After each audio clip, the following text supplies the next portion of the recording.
This is The Space Shot, episode 239 for January 8th, 2018.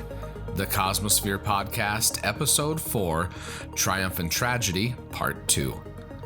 Hey everyone, welcome to The Space Shot, your daily space history, pop culture, and news fix. I'm John Molnix. I've got a few quick updates before we start on the second part of the latest Cosmosphere Podcast. Yesterday, Star Trek Discovery started back up for the second half of its first season. This was a very fun episode to watch. In the first few minutes when they were talking about quantum signatures not matching, I had a feeling we had just crossed over into the Mirror Universe, and boy was I right. The Mirror Universe episodes in Star Trek have always been some of my favorite, and from what it looks like, we're about to boldly go into the Terran Empire. If you've been on the fence about watching Discovery, go back and watch it from the beginning. This is the best first season of Star Trek, hands down. The writers and actors have jumped into an established universe, made it their own, and they've been able to keep what's special about Star Trek. This episode is probably in my top 10 all-time favorite Star Trek episodes. It's that good. Yesterday, SpaceX successfully launched a Falcon 9 on the secret Zuma mission. These classified payloads are fun to watch because the webcasts shift to more detailed coverage of the first stage landing instead of the second stage. Seeing a Falcon 9 come back to land never gets old, and this makes me really excited to see the launch of the Falcon Heavy here at the end of the month, because there's going to be multiple landings of the first stage boosters if launch is successful. The launch and landing of the Falcon 9 on Sunday starts off the year on a great note for SpaceX. Go Falcon Heavy. Now, let's dive into part 2 of the Cosmosphere Podcast. We'll hear from Carla Stanfield about some news and events at the Cosmosphere, and then I'll have a conversation with Brad Noost, where we talk about some of the darker chapters in NASA history. Here's part 2 of the Cosmosphere Podcast. Now it's time to chat with Carla Stanfield about what's up at the Cosmosphere. Carla, welcome back to the show. Thank you so much, John. So January is going to be a busy month, it sounds like. Yeah, we have a couple of different things going on, that's for sure. I think our whole 2018 so far is looking busy, but exciting. That is good. So our first kind of exciting new thing is that we're going to be bringing back in the Hidden Figures movie. Sort of as preparation for Martin Luther King Jr. Day. We'll be showing that the first weekend in January, the 5th and 6th, and then the second as well, the 12th and 13th. That'll be at our retro movie price for $5. You can see all of our show times on our website. And that will be linked to in the show notes, so check it out. Perfect. And then we will have our second annual community celebration on Martin Luther King Jr. Day. So following probably one of our more widely attended events here in the community at the Baptist Church across the street, we will open our doors for a community reception. So at that event, we'll have some vocal performances, some dance performances, some little snacks, some entertainment. But the big thing that we're really excited about is we'll have a brand new Rotunda exhibit opening in January. And that exhibit is going to focus on the contributions and accomplishments of several African-American astronauts. Very cool. Because it used to be, there was some like Apollo 17 stuff, and then there was a couple artifacts from that mission. And then there was also like the Blackbird ejection seat. So it's like the whole rotunda then has been updated. It'll be the south side of the rotunda. The Blackbird exhibit stays. Okay. But the south side of that museum rotunda, we change out about every 6 months or so. A shifting exhibit. So that'll be up for about 6 months. So you have from January through, let's say, June to come and see that. And I'll definitely be out there before it's gone. So I'm excited about that. Wonderful. What else is going on in January? Then we have our normal slated monthly events, our Coffee at the Cosmo and our Space Out Saturday. Coffee at the Cosmo is the third Thursday every month. We offer a presentation and coffee and snacks here for free for the public. In January, the topic will be the International Space Station, and the speaker will be Daniel Bateman. He is actually the public programs manager at Exploration Place over in Wichita. Very cool. So we're excited to have Daniel here and hear from him. And then the third Saturday of each month, we offer our free Space Out Saturday. So it's geared towards families. This is, again, a public event. Lots of these activities are free. We have activities for children in our innovator workshop area. We have a special story time for kiddos. And then we have a children's space trek is what it's called, but it's a special tour just for kiddos through our museum. Anyhow, Space Out Saturday in January's, the theme will be snowflakes, because we're getting into hopefully the time of year where we'll be seeing snow. And we're going to learn why snowflakes are all different, how they're formed, and then we're going to invite children to make their own. That sounds like a lot of fun. Yeah, no, I would trade you for the snow that we currently have. As I'm looking out my window right now, I'll trade you no snow for the snow I've got. So deal. And then there's one other thing that's coming up in January that I am personally very, very excited about. And that is some of the consoles from the MOCR that are going to be arriving in Hutch. So tell us a little bit more about that. Yeah, we're still waiting on some of the exact details, but about the middle of the month, we expect the consoles from Johnson Space Center to arrive here in Hutchinson for the beginning of that restoration project. So yes, we are very excited about that. The end goal of the project is to completely recreate those consoles, not recreate them, maybe refurbish is the better word there. Yeah. So they will look like the 1960s era, Apollo era modules, but they will function. The capabilities of the computers will be modern. A little bit easier to show off what they did when you've got a modern computer behind it and not something old and have to worry about spare parts and all that stuff. So yeah, I think they'll have slightly faster computing capabilities than what was there. Just a little bit faster. Maybe slightly more memory as well. So yeah, we're excited about getting that project underway, and you should be seeing more in the news on that as we get a little bit closer. Well, Carla, thank you for joining us again here this month. I really appreciate it, and I look forward to next time. Wonderful. Thanks, John. Be sure to check out the event calendar in the show notes for more detailed information about the upcoming events at the Cosmosphere. We're finishing today's episode with my conversation with Brad Noost, the Director of Education at the Cosmosphere. The theme that I was thinking of for this month is triumph and tragedy, and I think the following conversation covers the low points as well as the high points of some of the most difficult times in American spaceflight. Today I'm talking with Brad Noost about the Apollo 1, Challenger, and Columbia disasters. Thanks for joining me. Thank you. It's nice to be here. Glad to have you back. We're starting to have returning guests here now, which is pretty cool. Absolutely. So we're going to start off today with Apollo 1. It's now basically been 51 years since the Apollo 1 disaster killed astronauts Roger Chaffee, Virgil Gus Grissom, and Ed White in a fire on the launch pad. Let's talk a little bit about that mission. The accelerated timetable for Apollo, how did that play into this disaster? Well, in 1961, John F. Kennedy declared that we were going to go to the moon and that we were going to do so before the decade was out. And this was only 3 weeks after the first Mercury flight with Alan Shepard, and he was the first American to go into space.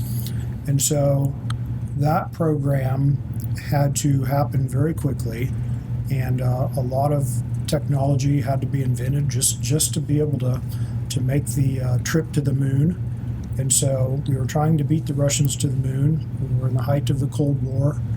And the accelerated time scale definitely played into that, because there was tremendous pressure on the contractors to get the spacecraft done on time so that we could make Kennedy's deadline.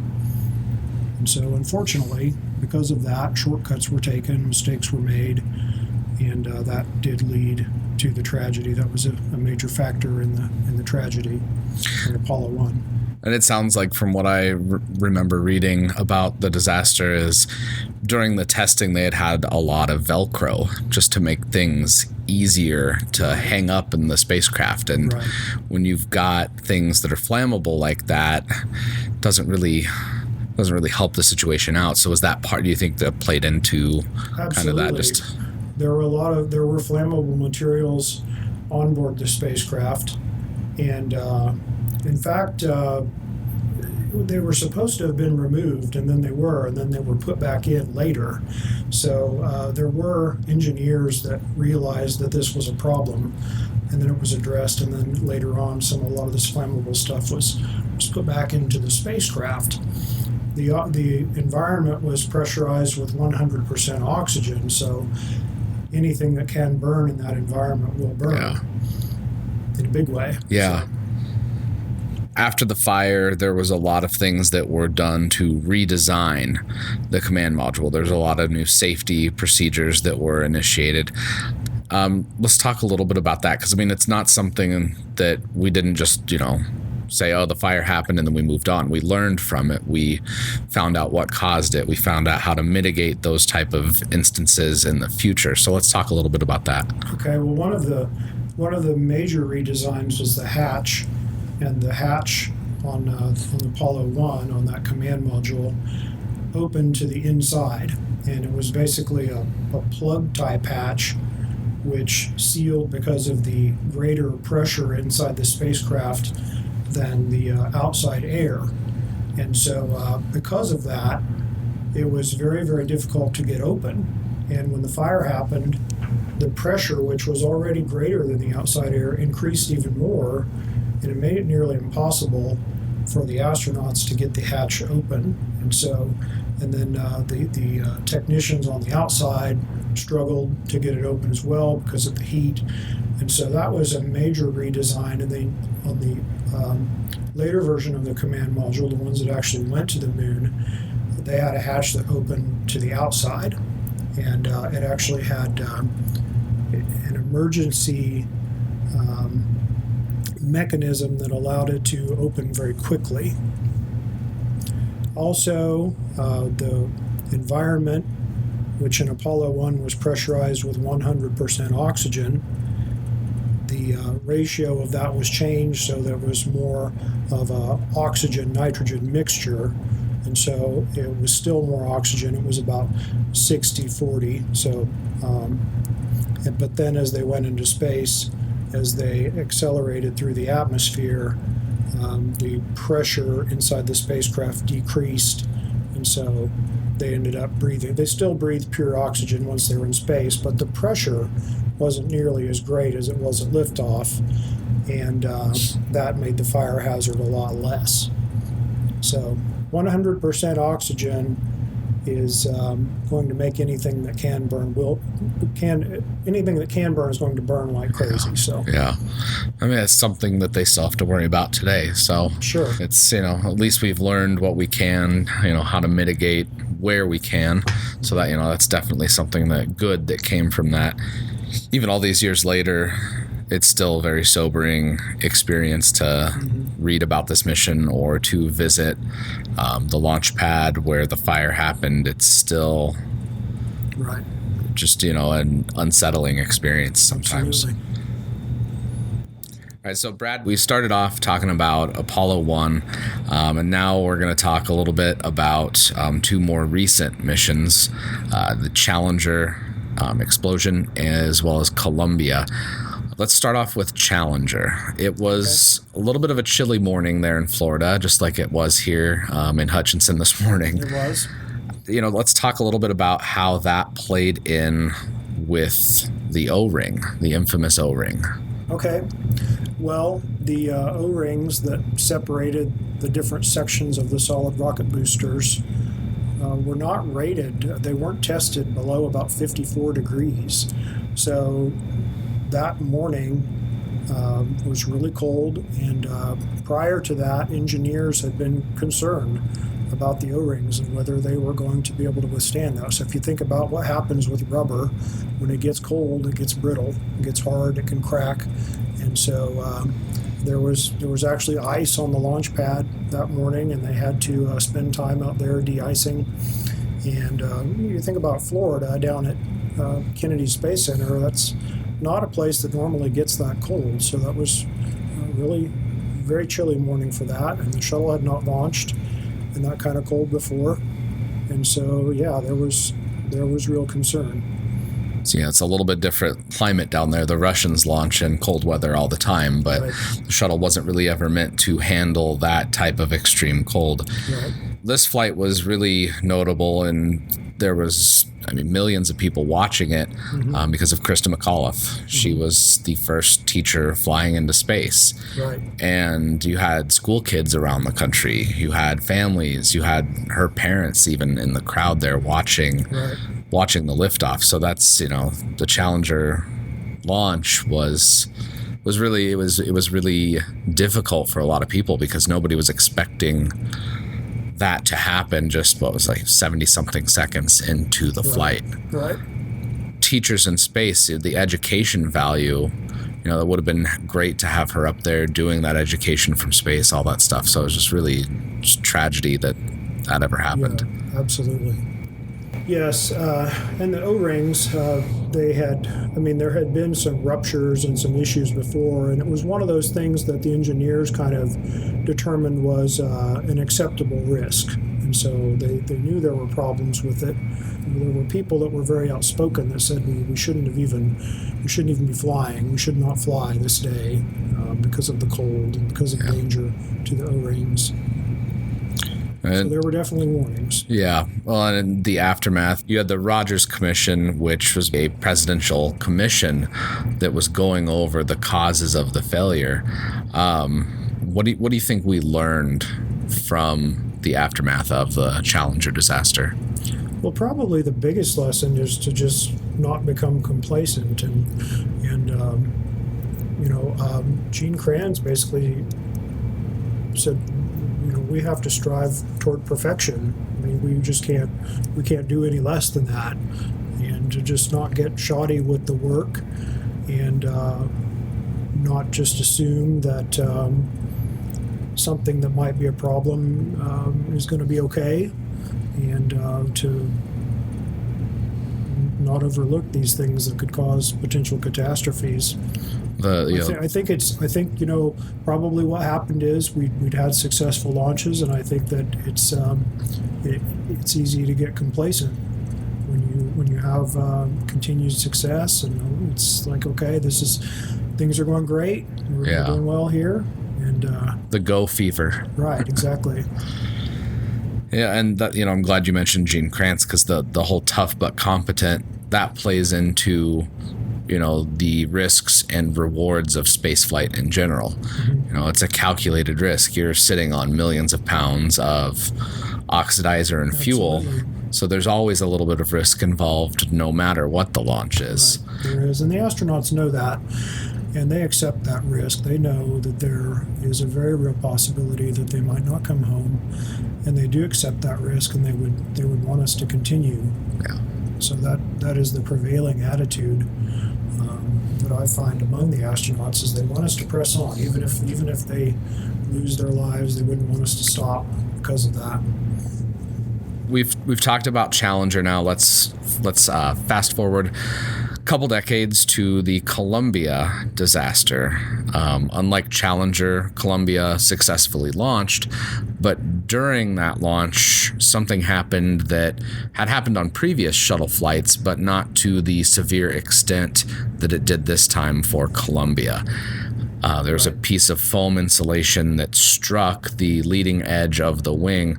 Let's talk a little bit about what happened with that mission. The external tank of the space shuttle, which provides the fuel for the 3 main space shuttle engines, the tank is filled with liquid hydrogen and liquid oxygen, and those are cryogenic liquids. They're very, very cold. And so to prevent ice from forming on the external tank, it is encased in a foam. So if you think about how light and airy foam would be, it doesn't seem like something that could cause a problem, but on the way up, it wasn't uncommon for pieces of foam to fall off. And again, this, like the O-rings before in Challenger, this became an acceptable risk in the flights because it's foam. It didn't seem like it would be a real big problem, but a piece of foam did strike the leading edge of the wing. You have to remember that as the shuttle is going up, it's going thousands of miles an hour. It reaches 17,500 when it's in orbit. So that incredible speed, when you add that velocity to even something like a piece of foam, then it can do real damage. And so it did make a hole probably 6 to 10 inches in diameter in the leading edge of the wing. And so the entire time the astronauts were out in space, in orbit, doing their docking with the International Space Station, their vehicle was crippled, and that they had no way of knowing that. And so they were really doomed from that time of launch. When that foam hit, their mission was doomed, and they really had no awareness of that. And so then as the vehicle came back into the atmosphere, all of that speed, that 17,500 mile per hour speed, all that speed has to go away so that when you come down and you land on the runway, you have a nice landing at about 200 miles per hour, and that happens in about 30 minutes. And so what happens is all that energy that you attain during your orbit turns into heat as you come back into the atmosphere. The air gets superheated and gets compressed in front of the vehicle and turns into a superheated plasma, which can reach up to, the wingtips could reach up to 3,000 degrees.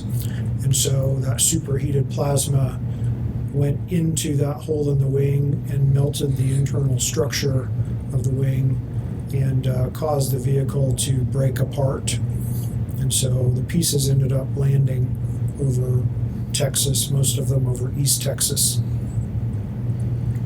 And the astronauts, of course, perished in that mission as well. So, well, and in the aftermath of that, I remember we were driving. It was on, I think we were on like a not Christmas vacation, but we were on like just a weekend trip out of school in the car with my mom and sisters. And I remember hearing the breaking news come over the radio for that. So for me, that was the first time I had ever experienced something like that live. So It was really, you weren't expecting it with the regularity of the shuttle flights, with just the number of missions they had. It was something that just came out of nowhere for that. Right.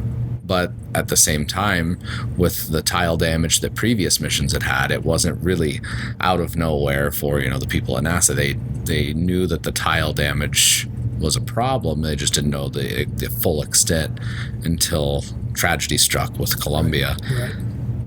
One of the things they did to fix it was when the shuttle would fly up to the space station, it performed that maneuver where it would just kind of flip around. Can you talk a little bit about that? Yeah. Yeah, kind of when it flew up, basically it did kind of a belly flop. And so it turned so that those on board the International Space Station could see its underbelly, and then they could photograph it with high-resolution cameras and to see if there was any damage. And so that was a way of just checking it out, making sure that the thermal protection system was all still intact, and making it so that it would be safe to re-enter.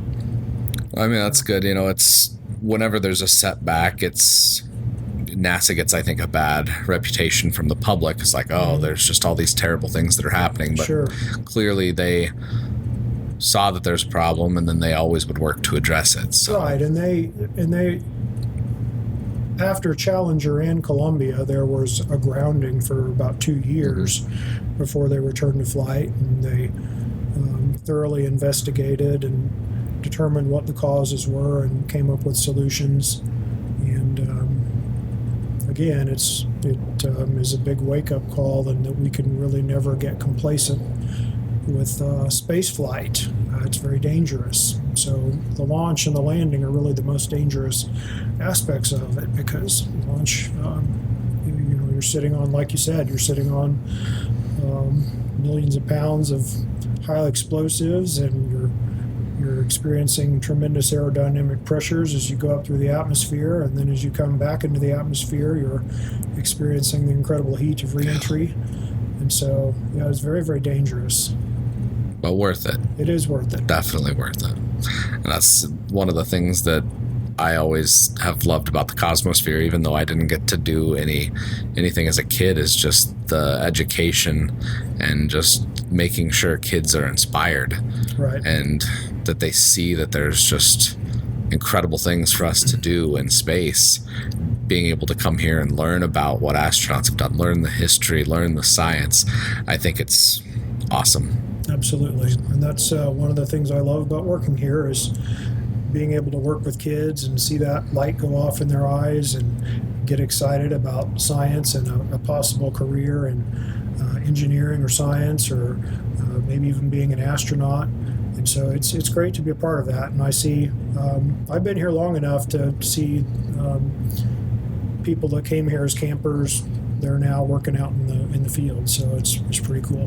One thing I will say too about our future rocketry is we're going away from the space shuttle. We're going to go back to a capsule design like we had in Apollo.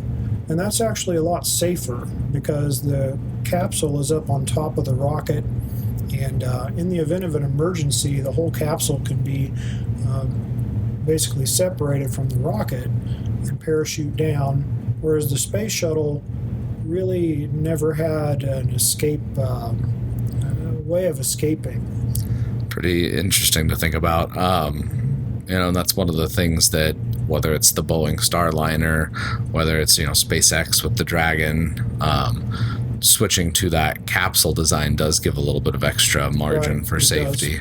If we can still accomplish most of the things with those platforms, I think it's a little bit better to go with that type of design. So. And with the advancements in technology, I think, when we compare that to Apollo, we're going to have much greater sensors and computer technology to let people know there is a problem and the need for an abort.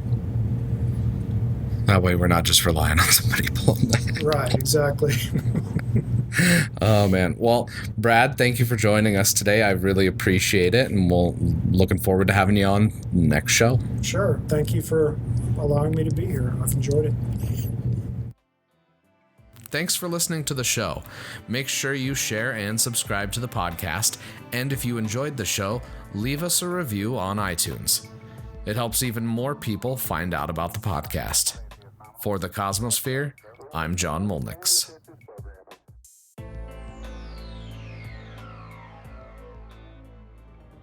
I hope you enjoyed today's episode. I'd appreciate it if you could leave a review on iTunes. If you do that, screenshot the review and send it to me at John Molnix, pretty much everywhere on the internet, and I'll shoot you a Space Shot sticker and a little thank you. Also, make sure you hit the subscribe button, that way you don't miss any of the daily episodes. As always, the show notes have more information on today's episode. You can hit me up on Instagram and Twitter. Find me at John Molnix. I'm always up to chat. You can also connect with me on Facebook. Just search The Space Shot or click the link in the show notes. Tomorrow, LDEF. I'm John Molnix, and I'll catch you on the flip side.